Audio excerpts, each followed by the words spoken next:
One night with me, and your debt is paid. Your brother has 48 hours before they start removing his fingers. Minasio's stomach dropped. He didn't look like someone who'd ever thrown a punch. His hands were too clean, his posture too relaxed, but there was something about the way he held himself, the deliberate stillness, that made her think he'd never needed to. I don't have the money. Nobody has $300,000 just lying around. Her voice sounded distant, like it belonged to someone else. No. Kang Ji-hoon leaned forward, and for the first time since she'd entered his office, something almost human flickered in his eyes. But I have a different proposal. One that doesn't require money at all. The way he looked at her made Minasio's skin prickle, not with fear exactly, but with the sense that she'd walked into something far more complicated than a simple debt negotiation. What kind of proposal? One night. He said it like he was offering her tea. Spend one night with me here, and your brother's debt vanishes. Every record destroyed, every threat lifted. He walks away clean. $300,000 for 12 hours. The math was obscene. The offer was insane. And yet Minacio found herself asking the question she'd regret forever. Just one night. And if I refuse? The question escaped before she could stop it. Ji-hoon's expression didn't change. Then the debt stands. Your brother made his choices, and he'll face the consequences. But you walked into my building tonight, Mississippi Park. You came to me. That tells me you're desperate enough to consider options you'd normally never touch. He was right, and that knowledge burned in her chest. Minacio had spent 3 days calling every number in her brother's phone, visited his apartment twice, filed a police report that went nowhere. The loan sharks who'd first come knocking had pointed her here, to the top of the food chain, to the man who actually held the debt after it had been sold and resold through Seoul's underground economy. How do I know you'll keep your word? She forced herself to meet his eyes. How do I know this isn't? Because I don't break my promises. Something flickered across his face, gone too quickly to identify. In my world, reputation is everything. If I say your brother's debt vanishes, it vanishes.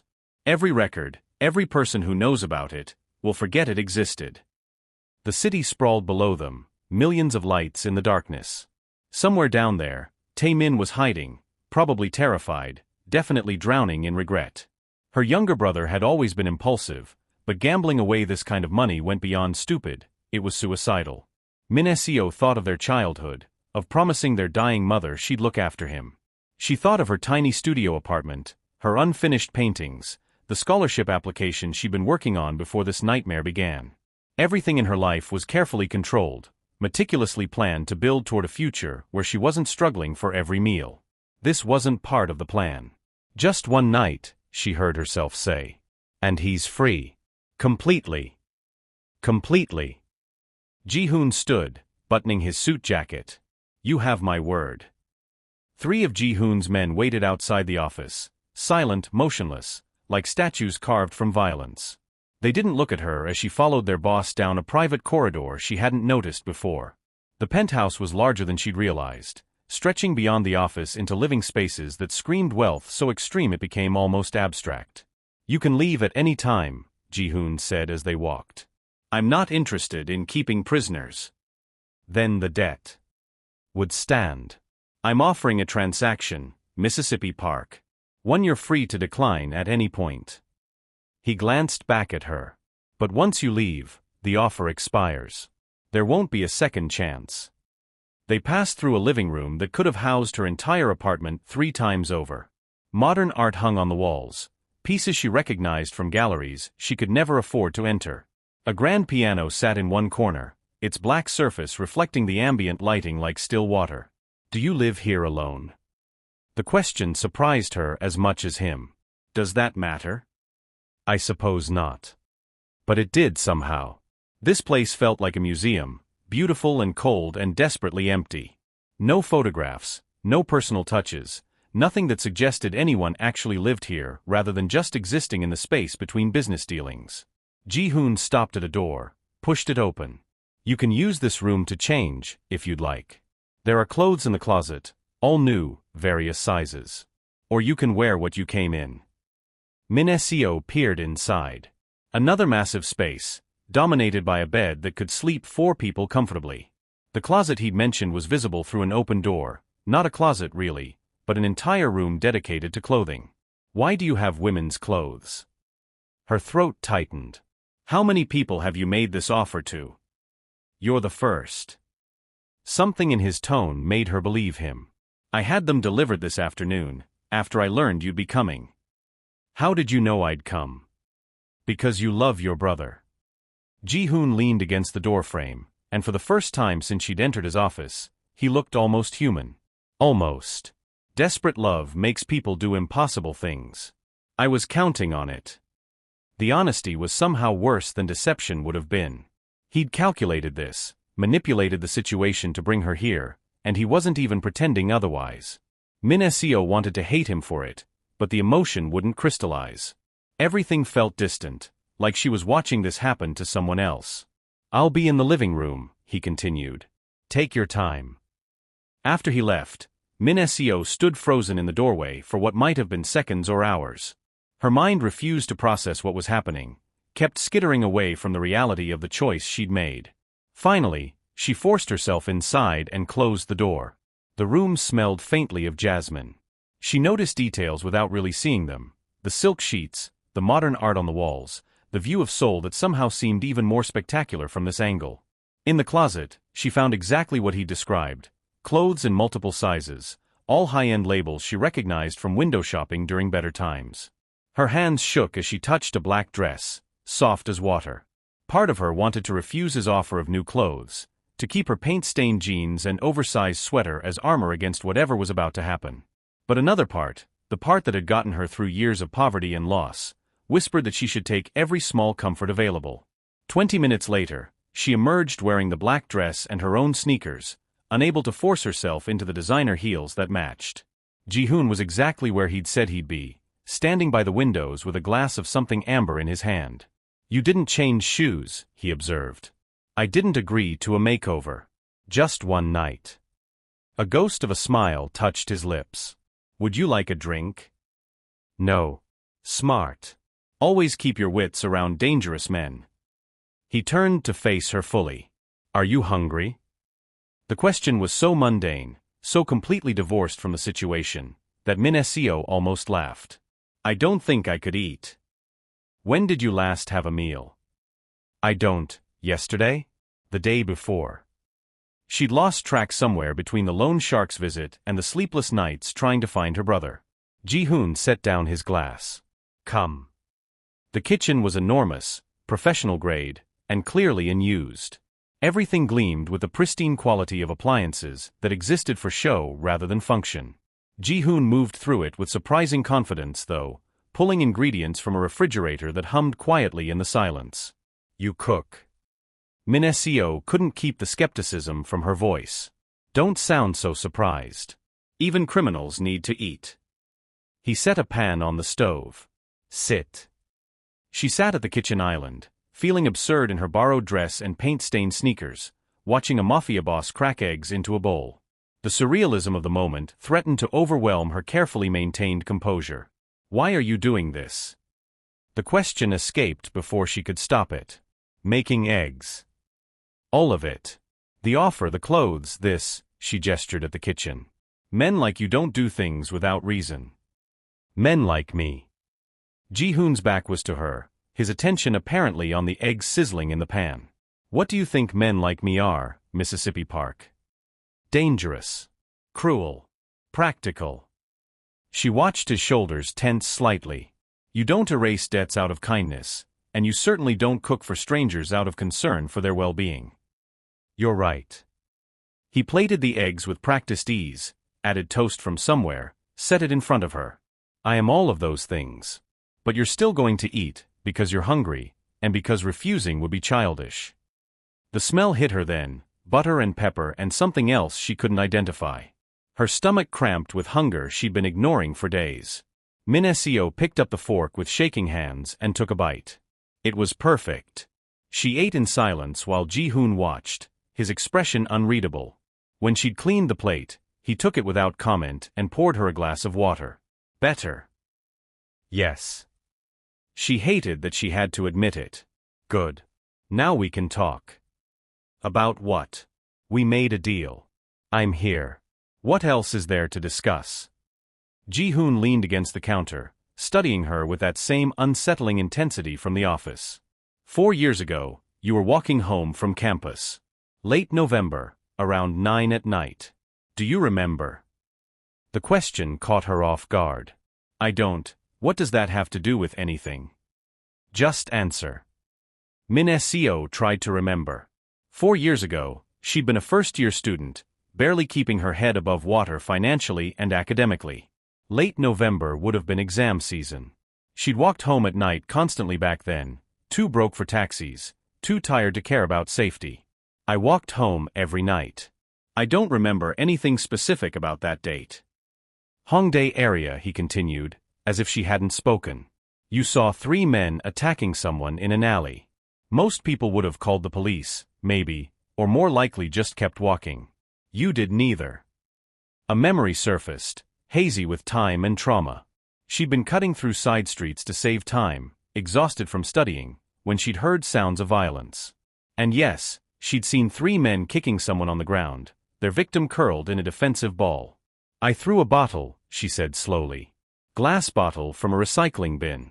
Hit one of them in the back. You screamed, Ji-hoon corrected. Screamed that you'd called the police, that they were coming. Then you threw the bottle. Then you ran like hell, and those 3 men chased you instead of finishing what they'd started. The memory crystallized fully now. She'd sprinted through those streets, heart hammering, certain she was about to die for intervening in something that wasn't her business. But she'd been faster, had known the area better, and had lost them after 10 minutes of pure terror. You saved my life that night. Min Seo stared at him. That was you. I was younger. Stupider. Thought I could meet with a rival group alone, prove something to my father. His jaw tightened. They had different plans. If you hadn't interrupted when you did, I wouldn't have survived long enough for my people to find me. You've been watching me since then? The thought made her skin crawl. For 4 years. Not watching. Aware of. Ji-hoon met her eyes steadily. I make it my business to know about people who've impacted my life. You went back to your studies, struggled through university, graduated despite working 3 jobs. Your brother got into gambling when your mother died 2 years ago. I knew when the debt was sold to my organization. I knew he'd run. And I knew you'd come looking for a way to save him. Because you arranged it. Understanding crashed over her like cold water. You bought his debt specifically to get to me. Yes.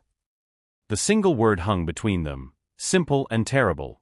Min Seo's hands clenched into fists on the counter. Why? If you wanted to repay some imagined debt for that night, you could have just erased what Taemin owed. Why this? Because I'm selfish. Ji-hoon's expression didn't change. I've thought about you for 4 years, Mississippi Park. Wondered what kind of person runs toward danger for a stranger. Wondered if that reckless courage extended to other areas of your life, or if it was a single moment of impulse. I wanted to know you, and people like me don't get to know people like you through normal means. So you engineered a situation where I'd have no choice. You always had a choice. You could have walked away, let your brother face the consequences of his actions. But I knew you wouldn't, because that's who you are. He pushed away from the counter. I'm not claiming moral high ground here. I'm telling you the truth because you asked, and because I promised myself that if I ever got you here, I wouldn't lie to you. Min Seo felt like she couldn't breathe. The kitchen's pristine surfaces seemed to close in around her, the ambient lighting suddenly too bright. This is insane. Probably. You're obsessed with a stranger who threw a bottle 4 years ago. Yes. And you think one night is going to, what? Satisfy that obsession? Make us even. Ji-hoon was quiet for a long moment. When he spoke, his voice was softer than she'd heard it. I think one night will either cure me or destroy me. Either way, I need to know. Min Seo should have felt trapped. The logical part of her brain screamed that she was alone with a dangerous man who'd manipulated her into this situation. But standing in that sterile kitchen, watching Ji-hoon's carefully constructed facade crack just enough to reveal something raw underneath, she felt something else entirely. Curiosity. Show me the rest of this place. Her voice came out steadier than she felt. Ji-hoon's eyebrows rose slightly. That's not what I expected you to say. What did you expect? That I'd run? Cry. Min-seo stood, smoothing down the borrowed dress. You've spent 4 years building up some fantasy version of me in your head. Maybe it's time you met the real person. Something flickered in his expression. Surprise, maybe, or approval. He gestured toward the doorway. This way. They left the kitchen, moving through spaces that felt more like a luxury hotel than a home. Each room was immaculate, expensively furnished, and completely devoid of personality. Min-seo noticed the absence of life in every corner. No books left open, no coffee cups, no jackets thrown over chairs. Even the art on the walls felt chosen by an interior designer rather than someone who actually cared about it. You don't really live here, do you? She said as they entered what appeared to be a study. This is just where you exist between obligations. Ji-hoon stopped. Perceptive. I'm an artist. I notice when spaces feel dead. She ran her fingers along a bookshelf filled with leather-bound volumes that had clearly never been opened. Where do you actually live? Or do you have multiple places like this scattered around the city? 3 properties in Seoul, 1 in Busan, 1 in Tokyo. He watched her examine the books. All of them look like this. All of them feel like this. That sounds exhausting. It's necessary. People in my position can't afford to be, he paused, searching for the word. Human. Min-seo pulled out a book at random. Some classic Korean literature, first edition, probably worth more than her entire year's rent. Can't afford to have homes that feel lived in. Can't afford to cook your own meals except when making a point to a captive audience. Can't afford to want things just because you want them. You're angry. I'm something. She shoved the book back onto the shelf. I haven't decided what yet. Ji-hoon moved to the window, hands in his pockets. Beyond the glass, Seoul pulsed with light and life. Millions of people living their messy, complicated, beautifully human lives. My father built this organization from nothing. Clawed his way up from the streets until he controlled half the underground economy in this city. He taught me that weakness is death, that emotions are liabilities, that the moment you let someone see the real you is the moment they find your throat. Sounds like a terrible way to live. It kept him alive for 60 years in a world that kills most people before 40. His reflection in the glass looked tired. It's kept me alive for 32 years so far. Min-seo joined him at the window, maintaining careful distance. Is that what you want? To just survive until something finally kills you? Want doesn't factor into it. That's a coward's answer. The words came out harsher than she intended, but she didn't take them back. Ji-hoon turned to face her, and for the first time, she saw genuine anger flash in his eyes. Careful, Mississippi Park. You're under my protection for one night, but that doesn't make you immune to consequences. Then throw me out. End the deal. Let my brother's debt stand. She met his glare without flinching. But don't pretend you're some slave to circumstances when you literally engineered this entire situation because you wanted something. You want. You're just too scared to admit it might make you vulnerable. The silence stretched between them, dangerous and electric.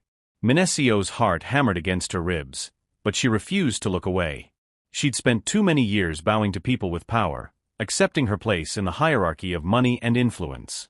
If she was going to spend one night in this gilded prison, she wouldn't spend it pretending this man was anything other than what he was, human, flawed, and desperately lonely. Finally, Ji-hoon laughed. The sound was sharp, almost painful.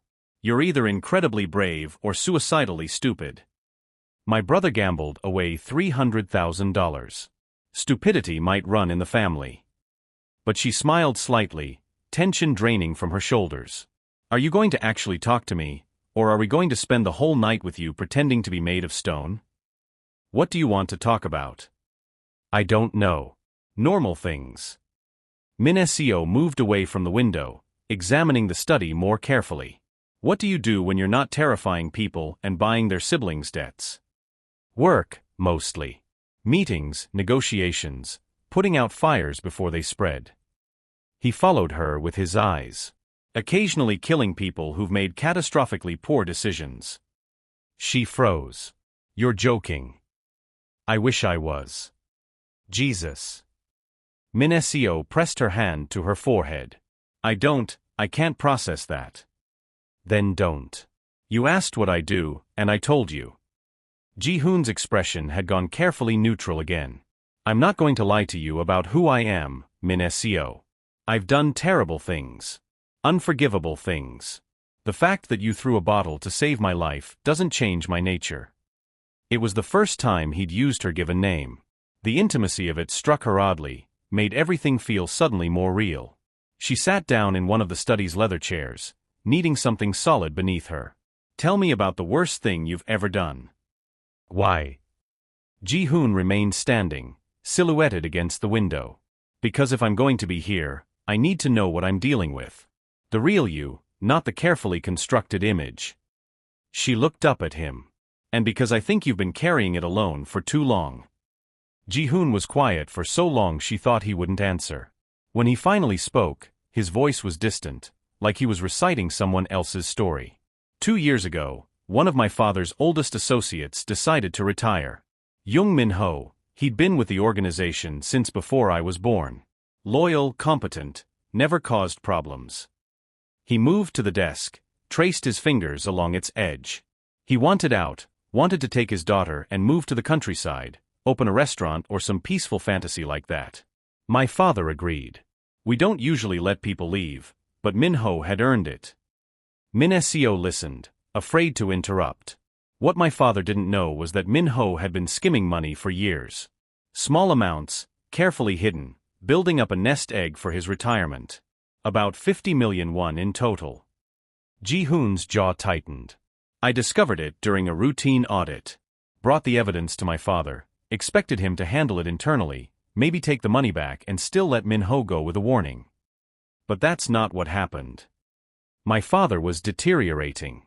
Dementia, we found out later, though we didn't know it then. All he saw was betrayal from someone he trusted. Ji-hoon's hands clenched into fists. He ordered me to make an example. Wanted everyone in the organization to understand that loyalty meant everything, that even decades of service couldn't excuse theft. The air in the study felt thick, oppressive. Min Seo's throat tightened. I killed young Min-ho in front of his daughter. Made her watch while his voice cracked slightly. She was 17. Just graduated high school. Had scholarships waiting, whole life ahead of her. I didn't touch her, but I might as well have murdered her too.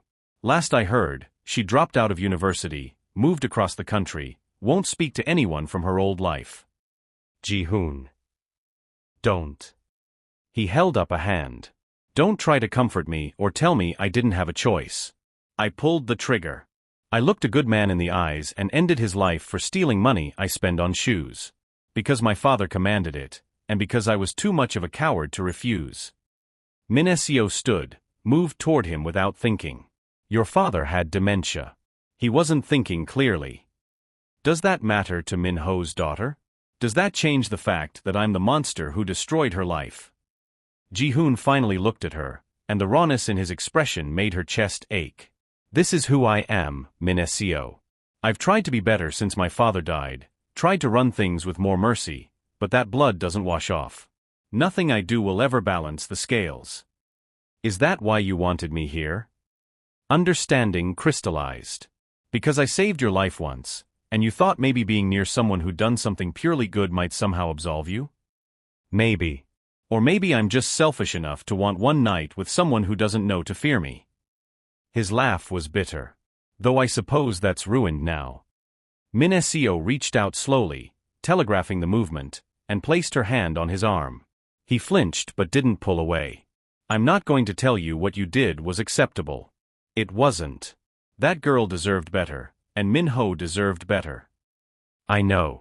But you're not the same person now as you were then. I can see that. She squeezed his arm gently. You're carrying the weight of it, which means you understand what you took. That's not nothing. It's not enough. No, she agreed quietly. It probably never will be. But it's something. They stood like that for a long moment, her hand on his arm, the city lights casting strange shadows across the room. Finally, Ji-hoon moved away, breaking the contact.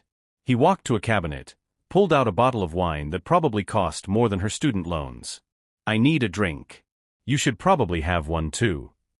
They ended up on the penthouse's balcony, despite the autumn chill. Seoul stretched beneath them like a circuit board, all glowing lines and pulsing nodes of activity. Min Seo wrapped a blanket Ji-hoon had provided around her shoulders and sipped wine that tasted like dark cherries and something she couldn't identify. Tell me about your art, Ji-hoon said, leaning against the railing. The subject change was jarring. Why? Because I've been talking about death and you've been listening without running. Seems fair you get to talk about something you care about. He glanced at her. And because I've been curious for 4 years. Min Seo considered refusing, maintaining some distance between them. But something about the confession in the study had shifted the dynamic. They were both just people now, stripped of pretenses, sitting with their respective damages. I paint memories, she said finally. Not literal representations, but the emotional truth of them. The way a moment feels rather than how it looked. Can you give me an example? She thought about her most recent piece, currently unfinished in her studio apartment. There's one I've been working on about my mother's funeral. But it's not the funeral itself, it's the moment afterward, standing in our old apartment, seeing all her things still in place like she might walk through the door any second. The painting is mostly empty space, negative area, with these small islands of detail where her presence used to be. That sounds devastating. It is. I cry every time I work on it. Min Seo took another sip of wine. But it's also necessary. I need to capture that feeling before it fades, before time makes the memory bearable. The raw truth of grief is important. Ji-hoon was quiet, and when she looked over, something in his expression had softened. I wish I could create something. Leave behind more than destruction. You could learn. Art isn't some mystical talent, it's practice and observation and willingness to fail repeatedly. She set down her wine glass. What would you paint, if you could? Honestly. Always. He smiled slightly. This moment. Right now. The way you look wrapped in that blanket, drinking wine that costs more than you make in a month, talking about grief and art with someone who kills people for a living. The absurdity of it. The unexpected peace. Min Seo's breath caught. That's actually beautiful. Don't sound so surprised. I can't help it. You keep not being what I expect. She pulled the blanket tighter. When I walked into your office tonight, I thought I knew exactly who you were. Calculated, cruel, playing with people like chess pieces. And you are those things, but you're also. Also what? Lonely. The word fell between them like a stone into still water. Desperately, profoundly lonely. Ji-hoon didn't deny it. Instead, he looked out at the city, his profile sharp against the lights.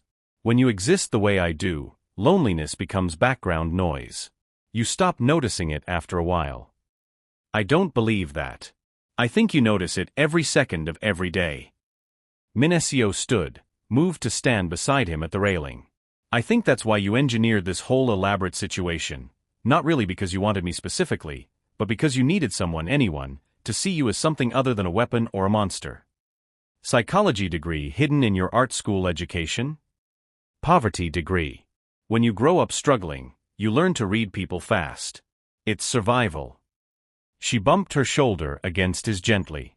I see you, Ji-hoon. The real you beneath all the armor. And I'm not running.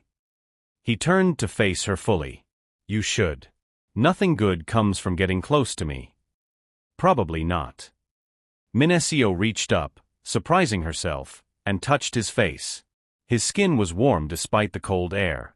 But I have until sunrise, and I think we're both tired of being alone. Min Seo. Don't. She moved closer. Don't think about the consequences or the danger or your carefully constructed rules about emotional distance. Just be here. Be human with me for a few hours. Ji-hoon's hand came up to cover hers, pressing it against his cheek. His eyes closed briefly. You have no idea what you're asking. Then tell me. I'm asking you to see me at my worst and still choose to stay. I'm asking you to ignore every self-preservation instinct you have. I'm asking, his voice roughened. I'm asking you to break my heart at sunrise when you walk away, because that's what you'll do. That's what you should do. Maybe. Minasio's thumb traced along his cheekbone. Or maybe we'll both walk away changed. Maybe this one night will be enough to remember we're both human underneath everything life has made us. You don't know what you're doing to me. Good. You've spent 4 years in control of this situation. Time for things to be a little uncertain. They moved back inside as the temperature dropped, settling in the living room with its impossible piano and expensive art. Ji-hoon shed his jacket, rolled up his sleeves, and for the first time looked like an actual person rather than a magazine spread. Min-seo curled into the corner of his massive couch, still wrapped in the blanket. "Tell me something true," she said. "Something you've never told anyone." Ji-hoon sat in a chair across from her, maintaining distance. "I hate this life. Every single aspect of it. The violence, the constant calculation, the way people look at me like I might explode at any moment." He leaned forward, elbows on his knees. "But I'm good at it, and walking away would mean someone worse takes over. So I stay, and I try to minimize the damage, and I tell myself that's enough." "Is it?" "No. But it's all I have." Min-seo absorbed this. "My turn. I resent my brother more than I love him sometimes. I know that's terrible, and I hate myself for feeling it, but watching him destroy his life over and over while I fight for every small success, it makes me furious. Coming here tonight, agreeing to this, part of me did it because I love him. But another part did it because I'm tired, and this seemed easier than continuing to save someone who won't save himself. That doesn't make you a bad person. Doesn't make me a good one either." She picked at the blanket's edge. "We're both just doing what we can with impossible situations. Maybe that's all anyone does." They talked through the night like that, trading truths, confessions, the small details that make a person real. Ji-hoon told her about his mother, who died when he was 7, leaving him alone with a father who saw him as a tool to sharpen rather than a child to raise. Min-seo told him about failing her first year of university, nearly dropping out before a professor saw something in her work and fought to keep her enrolled. Somewhere around 3 in the morning, exhaustion and wine caught up with them. Min-seo's eyes grew heavy, her responses slower. Ji-hoon noticed immediately. "You should sleep. There's the bedroom you used earlier, or—" "I don't want to be alone." The admission surprised her. "Can I stay here?" Something complicated crossed his expression. "Min-seo, when I said one night together, I didn't mean, I wasn't asking for." "I know. Neither am I." She pulled the blanket tighter. "I just don't want to be alone in some empty bedroom. Can we just exist in the same space? Nothing more complicated than that." Ji-hoon studied her for a long moment, then nodded. He stood, retrieved another blanket from somewhere, and settled on the opposite end of the couch, close enough to share space, far enough to maintain boundaries. "Thank you," Min-seo whispered. "For what?" "For being honest. For letting me see you." She closed her eyes. "For not being the monster you think you are." She drifted off before hearing his response, if he gave one. Sleep came surprisingly easily despite everything, her last conscious thought that she felt safer here, with a confessed killer, than she had in months.